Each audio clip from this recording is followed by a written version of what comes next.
बातम्यामध्ये सदैव अग्रेसर आणि महाराष्ट्रातही नंबर 1. आपण पाहत आहात महाराष्ट्र न्यूज 1.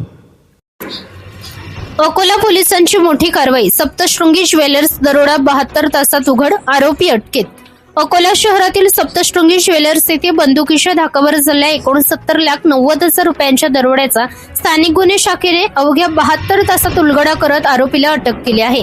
भुसावळ येथील रोहन सिंह सतनाम सिंह बावरा याला पोलिसांनी सापळा रचून ताब्यात घेतले असून त्याच्याकडून 25,58,200 रुपयांचा मुद्देमाल जप्त करण्यात आला आहे.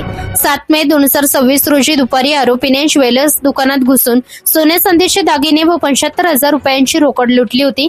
या घटनेनंतर अकोला पोलिसांनी विशेष तपास पथके तयार करून 580 ठिकाणांची सीसीटीव्ही फुटेज तपासली आहेत.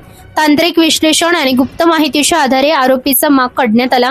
आरोपीला पकडण्यासाठी पोलिसांनी सुमारे 700 किलोमीटरचा पाठलाग केला. भुसावळ येथील खडका रोड परिसरातून आरोपीला अटक करण्यात आली. चौकशीत त्याने गुन्ह्याची कबुली देखील दिली. आरोपीकडून 160 ग्रॅम सोन्याचे दागिने, 440 ग्रॅम चांदीचे दागिने तसेच गुन्ह्यात वापरलेले शस्त्र जप्त करण्यात आले आहे.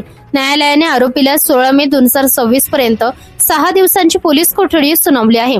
ही कारवाई पोलीस अधीक्षक अर्चित चांडक, अप्पर पोलीस अधीक्षक बी चंद्रकांत रेड्डी यांच्या मार्गदर्शनाखाली उपविभागीय पोलीस अधिकारी सुदर्शन पाटील, पोलीस निरीक्षक शंकर शेळके, सपोलीस निरीक्षक विजय जाधव, पोलीस उपनिरीक्षक विष्णू बोडके, माजिद पठाण तसेच स्थानिक गुन्हे शाखा, सायबर विभाग आणि शहर डीबी पथकातील अधिकारी व कर्मचाऱ्यांनी संयुक्तपणे पार पाडली आहे.